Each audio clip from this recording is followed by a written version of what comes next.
dari kelas konsentrasi ketiga sumber daya manusia, prodi S1 Manajemen. Di sini saya akan mempresentasikan mengenai konsep perencanaan tenaga kerja untuk tujuan evaluasi akhir semester. Konsep perencanaan tenaga kerja meliputi latar belakang, hakikat dan makna, faktor-faktor yang mempengaruhi tujuan, fungsi, dan prinsip. Latar belakang perencanaan tenaga kerja. Perencanaan sumber daya manusia merupakan suatu kebutuhan pokok dalam setiap organisasi atau perusahaan yang ditangani oleh suatu unit khusus yang dipimpin oleh orang yang memiliki keahlian di bidangnya. Karena sumber daya manusia merupakan faktor utama yang menentukan hidup atau matinya sebuah organisasi, baik organisasi bisnis maupun sosial.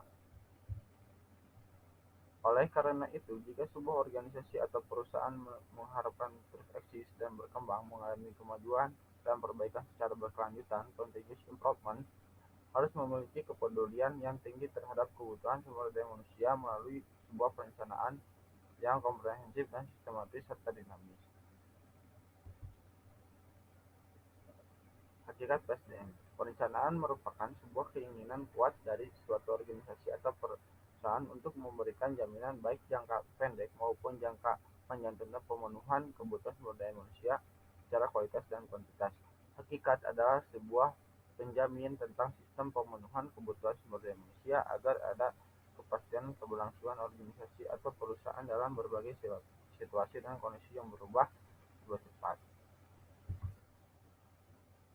Makna PSDM menurut Price tahun 2011 halaman 455, pengembangan sumber daya manusia merupakan pendekatan strategi untuk melakukan investasi dalam sumber daya manusia. Pengembangan sumber daya manusia menyediakan kerja untuk pengembangan diri, program pelatihan, dan kemajuan karir yang disesuaikan dengan kebutuhan keterampilan dalam organisasi di masa yang akan datang. Menurut Armstrong, pengembangan sumber daya manusia berkaitan dengan tersedianya kesempatan dan pengembangan belajar membuat program-program training yang meliputi perencanaan, penyelenggaraan, dan evaluasi atas program-program tersebut. Faktor yang mempengaruhi PSDM yang pertama ada faktor internal. Di sini mencakup keseluruhan kehidupan organisasi lembaga yang dapat dilakukan baik pimpinan maupun anggota organisasi yang bersangkutan. Ada misi dan tujuan organisasi. Setiap organisasi mempunyai misi dan tujuan yang ingin dicapainya. Untuk mencapai tujuan ini diperlukan perencanaan yang baik dan implementasinya secara tepat. Untuk itu diperlukan kemampuan tenaga sumber daya manusia melalui pengembangan sumber daya manusia. Yang B, strategi pencapaian tujuan misi dan tujuan organisasi mungkin sama dengan organisasi lain, tapi strategi ini untuk mencapai misi dan tujuan tersebut dapat berbeda. Oleh karenanya, kemampuan karyawan diperlukan dalam memperkirakan dan mengantisipasi kejadian di luar, sehingga strategi yang disusun dapat memperhitungkan dampak yang akan terjadi di dalam organisasinya secara tidak langsung.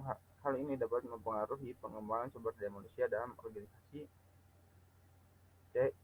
Sifat dan jenis tujuan. Sifat dan jenis kegiatan organisasi sangat penting terhadap pengembangan sumber daya manusia.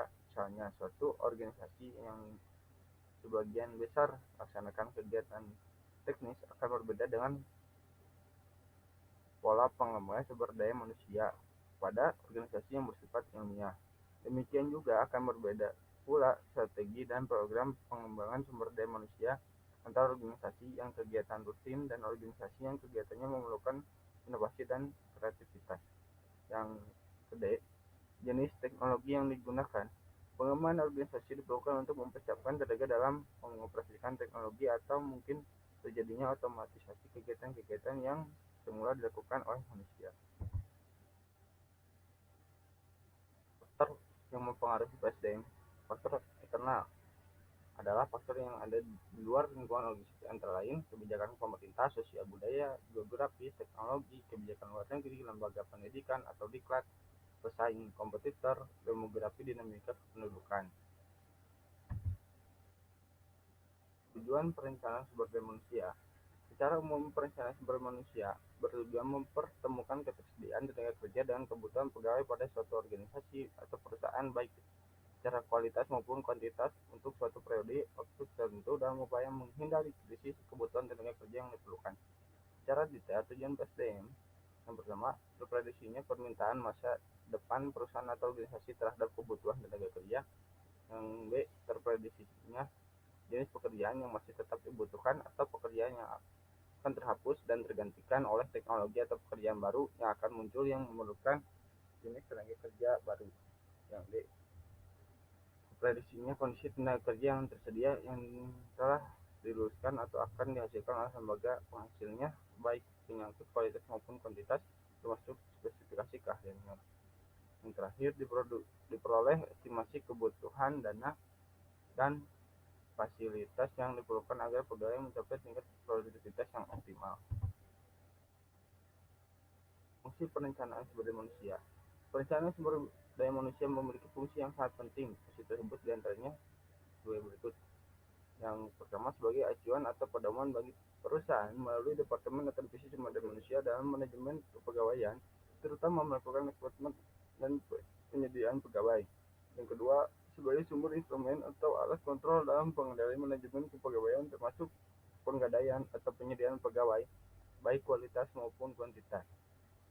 Yang ketiga, sebagai acuan dalam membuat estimasi kebutuhan pendanaan dan fasilitas lain yang terkait dalam kurun waktu tertentu sesuai dengan kebijakan organisasi atau perusahaan. Yang keempat, sebagai dasar dalam melakukan evaluasi terkait dengan pengadaan atau penyediaan sumber daya manusia secara berkelanjutan. Evaluasi memiliki maka memastikan apakah tujuan perencanaan sumber daya manusia tercapai atau tidak. Hasil evaluasi berfungsi juga sebagai umpan balik atau feedback untuk penguatan yang sudah baik dan perbaikan untuk yang belum benar.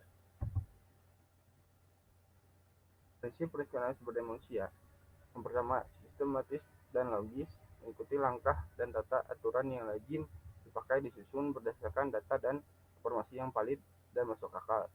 Tidak dikira-kira atau direkayasa tanpa data. Dengan demikian, maka dapat dipertanggungjawabkan dan mudah dipahami oleh siapa saja yang memerlukannya.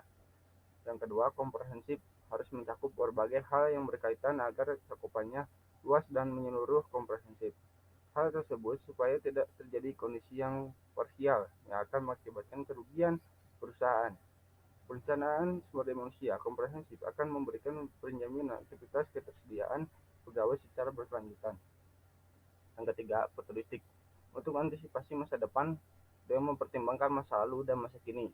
Antisipasi ini dibuat berbasis kecenderungan yang diperoleh dari analisis data dan informasi yang tepat.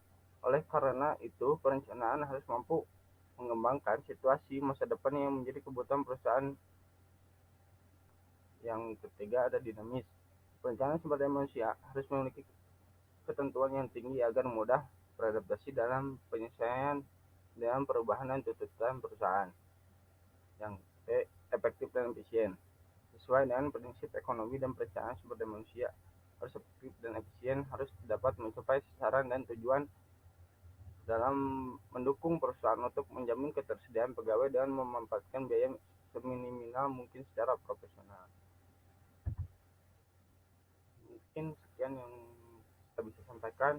Mohon maaf tidak ada kata atau ucapan. Wassalamualaikum.